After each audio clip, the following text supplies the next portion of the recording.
direktore, poštovani predsednici medija,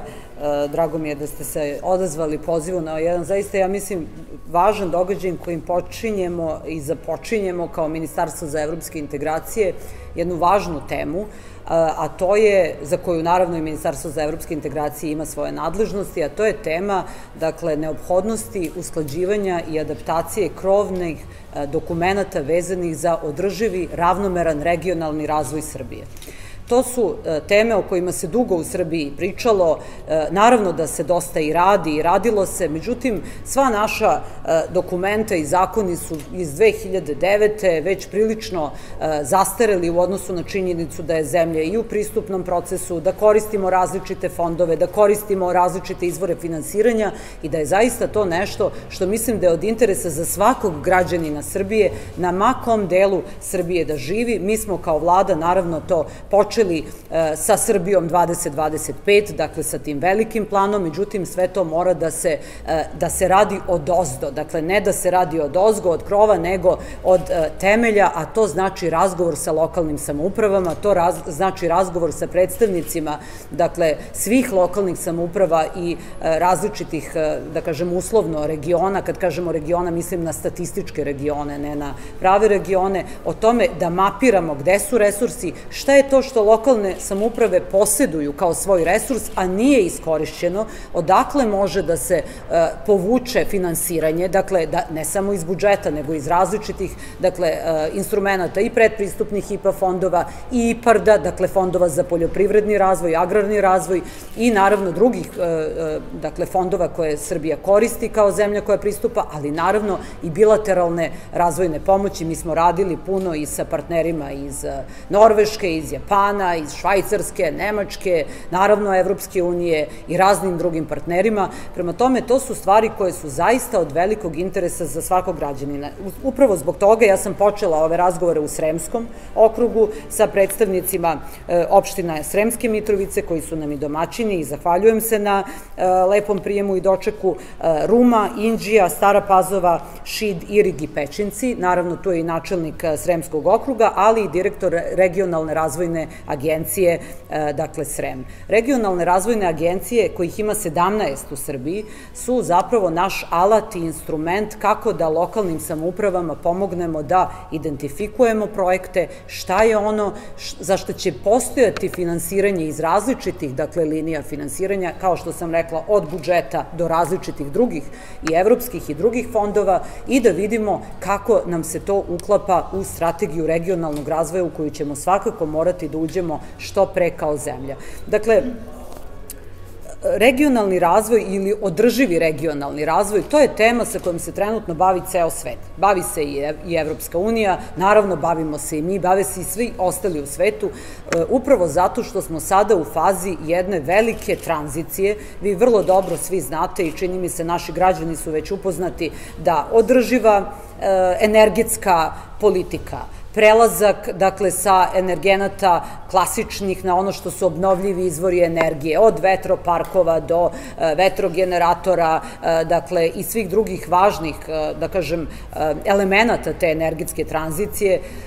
do toga da govorimo o zelenoj agendi, o postrojenjima za prečišćavanje otpadnih voda, o primarnoj separaciji otpada, o, dakle, upravljanju čvrstim otpadom. Sve su to teme za koje zaista smo ne samo spremni, nego smo i, čini mi se, poslušali ono što građani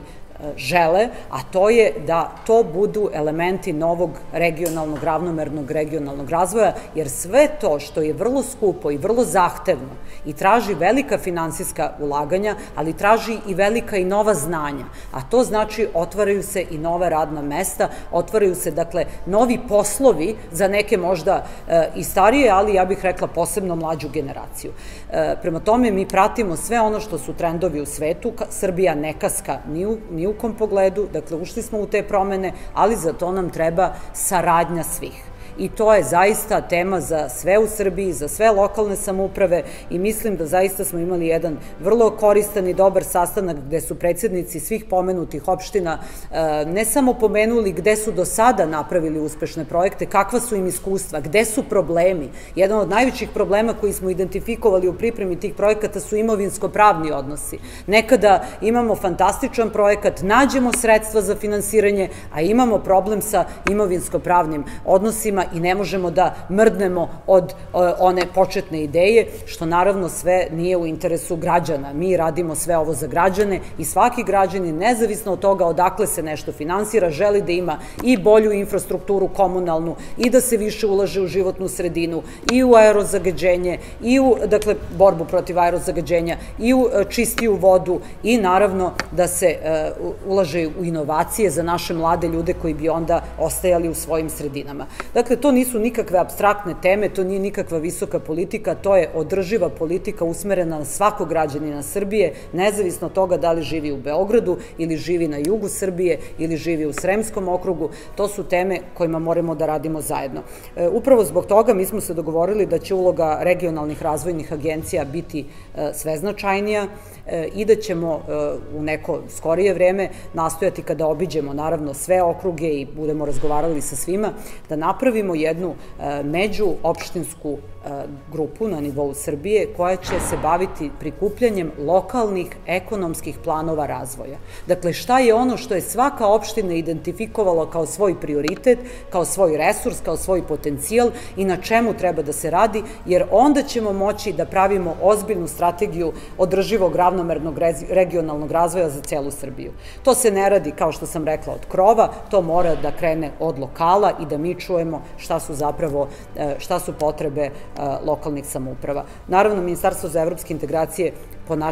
po nadležnostima ministarstva je ne samo zaduženo za pregovore sa Evropskom unijom, to je najveći deo našeg posla, ovaj politički deo koji je zahtevan i vrlo kompleksan u ovoj situaciji i ozbiljan, ali s druge strane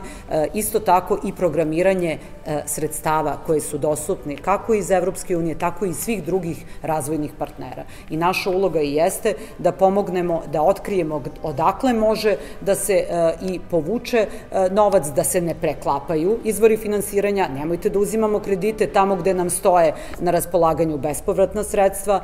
i da naravno sve to koordiniramo u pravcu pisanja jednog novog zakona o održivom ravnomernom regionalnom razvoju i krovne strategije regionalnog razvoja. Prema tome, to su konkretne stvari, konkretne projekte. Videla sam i ovde u Sremskoj Mitrovici. Moram da kažem, Sremska Mitrovica je jedna od boljih opština što se tiče korišćenja do sada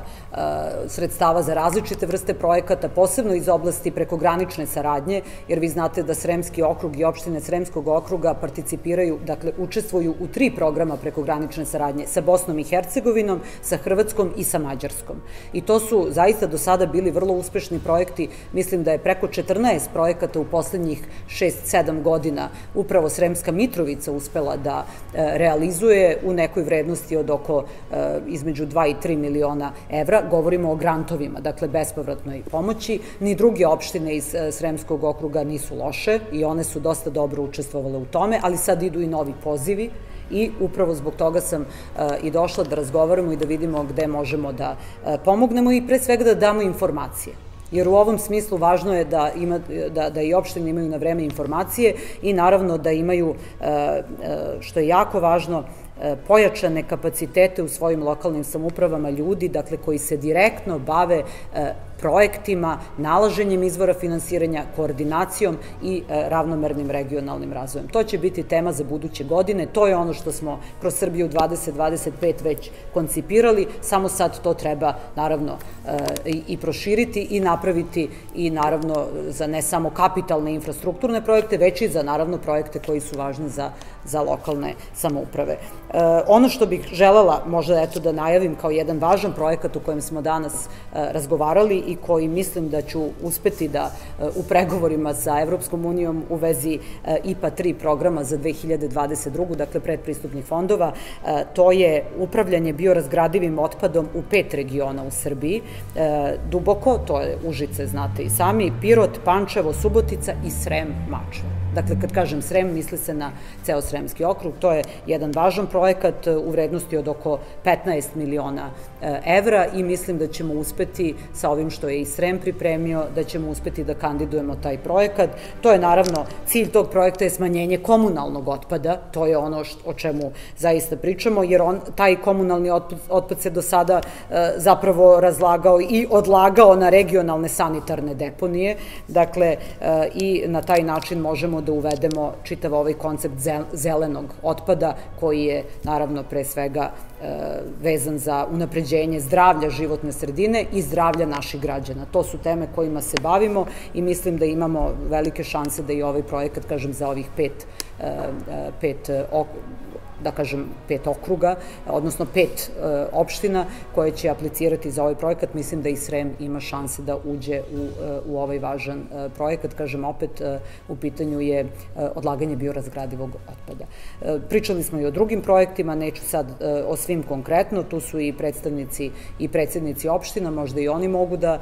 kažu nešto o tome, ali u svakom slučaju ovo je tema sa kojom se bavimo već nekoliko godina, ali mislim da sada od ove godine moramo da uđemo ozbiljnije u temu ravnomernog, održivog regionalnog razvoja Srbije sa svim onim što smo započeli i naravno da čujemo lokalne samouprave, to je ono što je najvažnije.